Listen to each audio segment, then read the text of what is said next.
The bright studio lights of CNN's special town hall meeting cut through the air like theater spotlights, casting deep shadows across the polished floor. On one side sat Judge Judy Sheindlin, her iconic expression sharp as a blade, eyes glinting with the unyielding confidence of a woman who'd ruled courtrooms for decades. On the other sat Morgan Freeman, actor, activist, a man whose voice carried the weight of a nation's conscience, honed by a lifetime of witnessing history's injustices. This wasn't just a panel on criminal justice reform. It was a seismic clash of eras, truths, and visions. Hit like and subscribe, because what's coming is more than a soundbite. It's a reckoning that will echo through time. Judge Judy, known for her iron will and razor-sharp tongue, heard something that made her eyes narrow, her composure crack.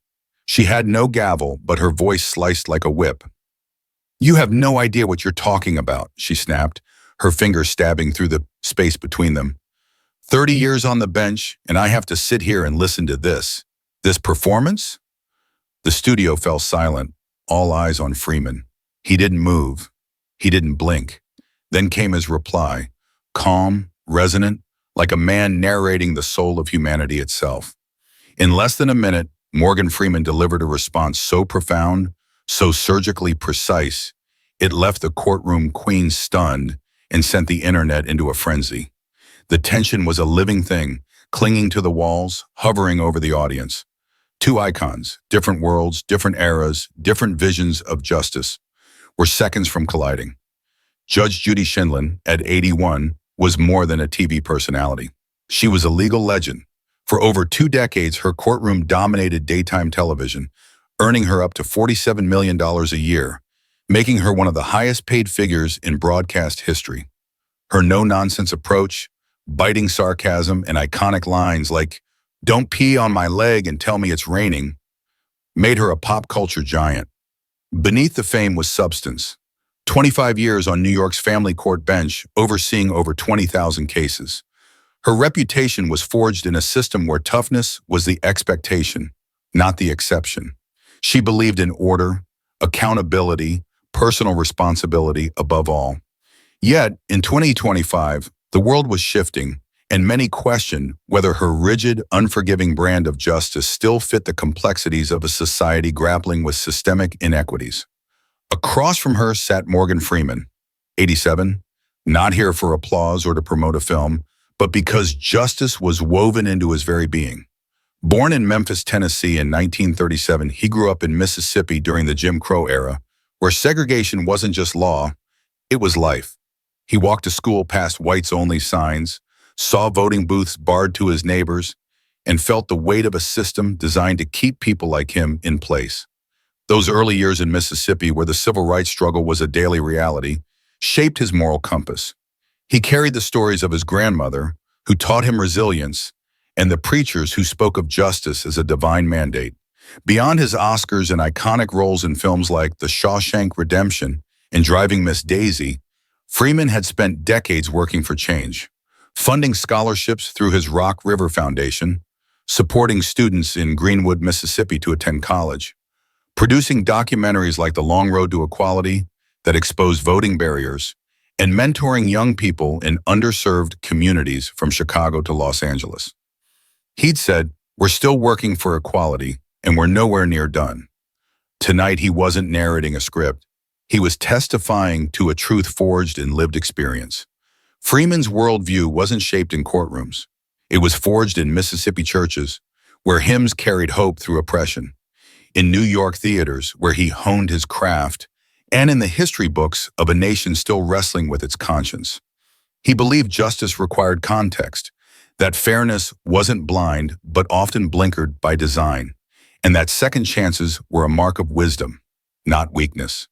This wasn't just a debate between two people. It was a referendum on American justice. Judge Judy stood for the old guard, strict order, unbending rules, fairness through firmness. Freeman represented the present and future. Reform, grace, the radical idea that justice could be strong and humane. Anderson Cooper introduced both with reverence, laying out their accolades and influence. The first exchanges were civil, even warm at moments, but the tension simmered like a storm behind polite words. Judy made her case. The system needed discipline. Accountability was non-negotiable. She criticized what she saw as a culture of excuses, where personal responsibility was eroded.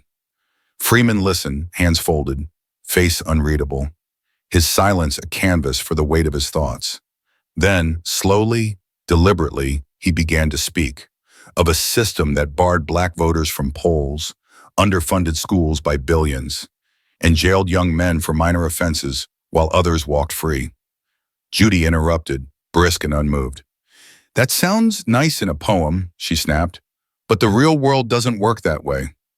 Freeman's gaze steadied, his voice low, resonant, like narrating the opening of a world-changing story.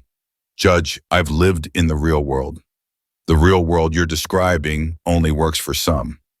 The crowd shifted. You could hear a pin drop. But that wasn't the moment. What came next? Well, you'll see. The spark ignited when Cooper asked about sentencing disparities and drug crimes.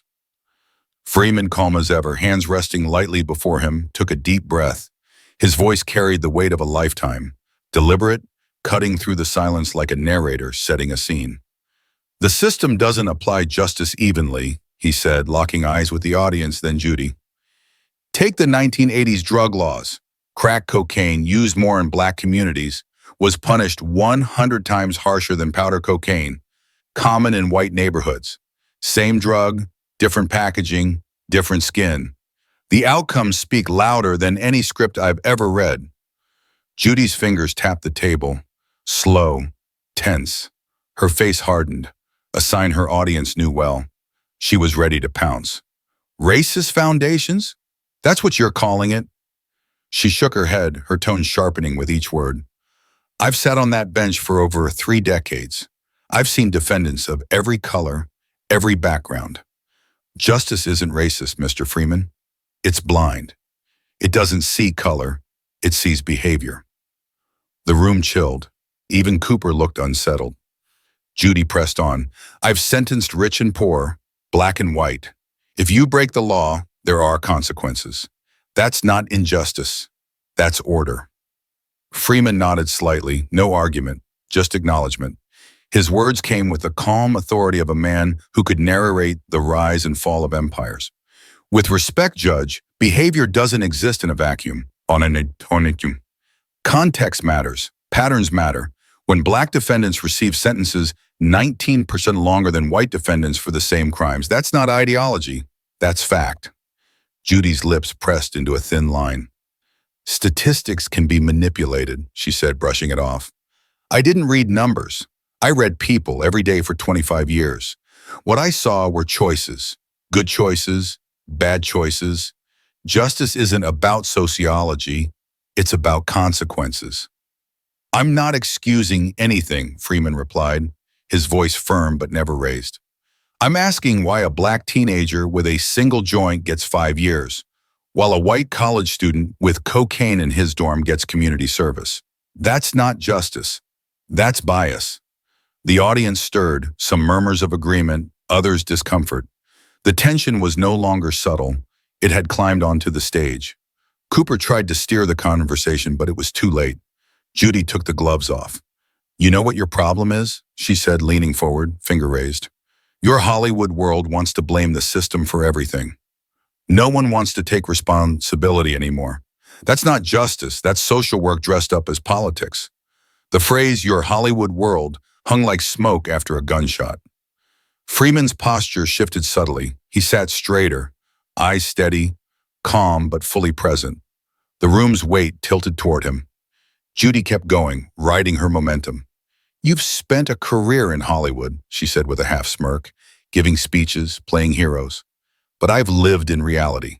I've made the hard calls, thousands of them, while you were narrating stories. I was keeping communities safe." Even Cooper looked like he wanted to cut to commercial. The studio was dead silent, cameras rolling. Freeman sat quietly for a moment, hands still, face unreadable.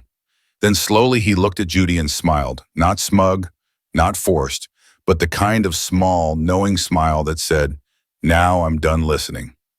His voice dropped, resonant, commanding, like he was narrating the truth of the universe itself. "Judge Sheindlin," he said gently, "may I ask you a question?" She nodded stiffly. She couldn't back down now.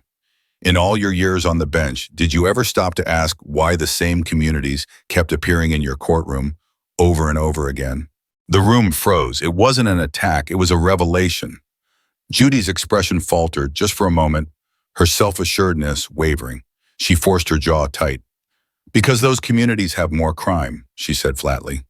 That's when Freeman struck. He didn't raise his voice or lean in aggressively. He shifted forward slightly, that knowing smile lingering, the kind that said, "You just gave me everything I needed." "Judge Sheindlin," he said with cool restraint, "that answer, that thinking, is exactly why we're having this conversation." The line landed like a quiet thunderclap, delivered with the precision of a man who'd narrated the secrets of the cosmos. The audience leaned in as his words settled. "You just implied that certain communities are more criminal than others. But let me ask you something." He paused, eyes locked on hers. "What happens when you deny 200,000 black voters access to the polls in a single state, like Georgia in 2018? What happens when you underfund schools in those same communities by billions, year after year? What happens when you criminalize poverty, legislate addiction, and call it justice?" Judy started to interrupt. "Now wait, Freeman raised a hand not to silence but to center. "With respect, Your Honor, I'm not finished." There was a quiet authority in that moment, a nod to her courtroom, but a reminder. "This is my floor now."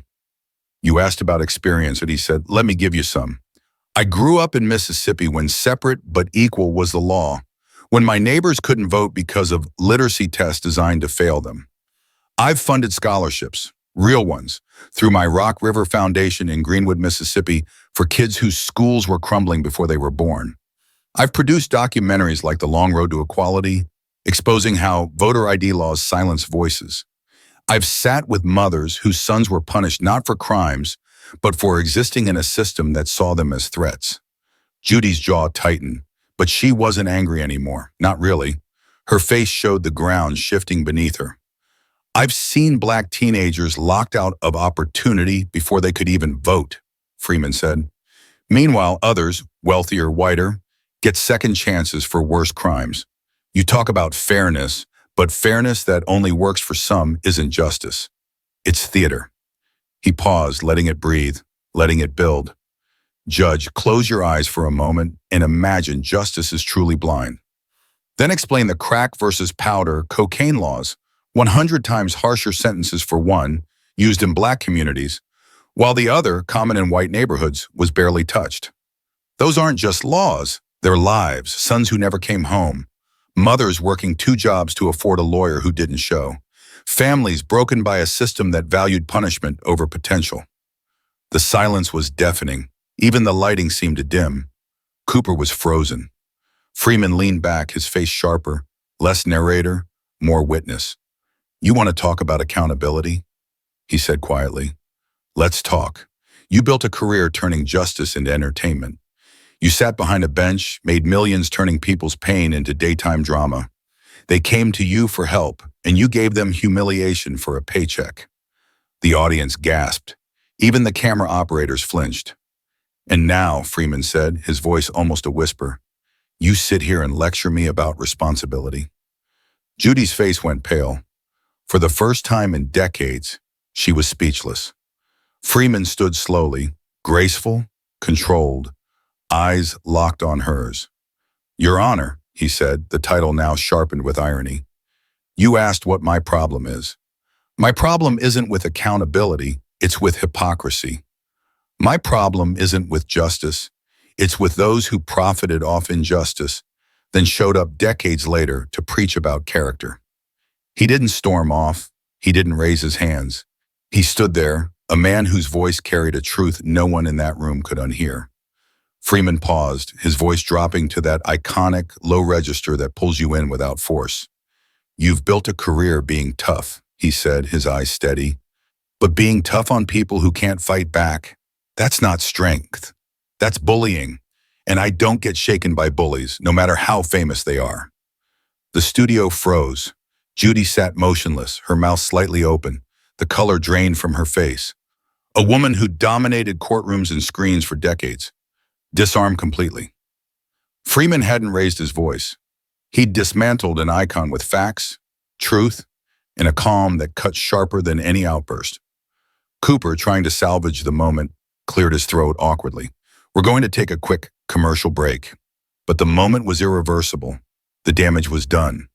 Judge Judy, who'd built an empire on confrontation, had been calmly, methodically taken apart on live television by a man who never once needed to lose his cool. As CNN cut to commercial, the final image burned into every viewer's mind. Judy, smaller than she'd ever looked, staring into space while Morgan Freeman quietly gathered his notes, his expression a blend of peace and precision, like a man who just narrated the closing argument of a lifetime. Within seconds, the world reacted. Social media didn't just erupt, it exploded. The hashtag #the Freeman Doctrine trended worldwide before the segment returned from commercial. Clips of the exchange flooded every platform: TikTok, Twitter, Instagram, YouTube. The viral moment, Freeman's cold, razor-sharp line, "I don't get shaken by bullies no matter how famous they are." 10 seconds, 50 million views in 24 hours. It became a meme, a rallying cry, a digital mic drop. On Twitter, @LegalFacts posted, Morgan Freeman just gave a masterclass in dismantling someone with a whisper. Judy didn't lose. She got narrated into silence. Pause. @Law and Fire wrote, 20 years in law, and I've never seen a takedown that clean. Freeman didn't argue. He delivered a sermon. Another beat. @Justice Vibes tweeted, Freeman brought Mississippi wisdom to a TV stage and left Judy speechless. That's not debate. That's legacy. Memes were relentless. Side-by-side photos of Judy's confident pre-show smirk versus her stunned silence, captioned, How it started versus how it ended. TikTok compilations titled Freeman's Voice of Reason, set to slow violin scores with clips of his iconic God roll from Bruce Almighty, racked up 25 million views. One user called it Moses parting the Red Sea of hypocrisy. Another viral edit paired Freeman's words with the Shawshank Redemption's theme, captioned, When Hope Narrates Truth. The political world reacted like lightning had struck. Alexandria Ocasio-Cortez tweeted, This is what clarity, composure, and courage under fire look like. Freeman spoke for the silenced. Pause by Bernie Sanders posted, Morgan Freeman didn't just defend himself. He spoke for every community dismissed for telling inconvenient truths.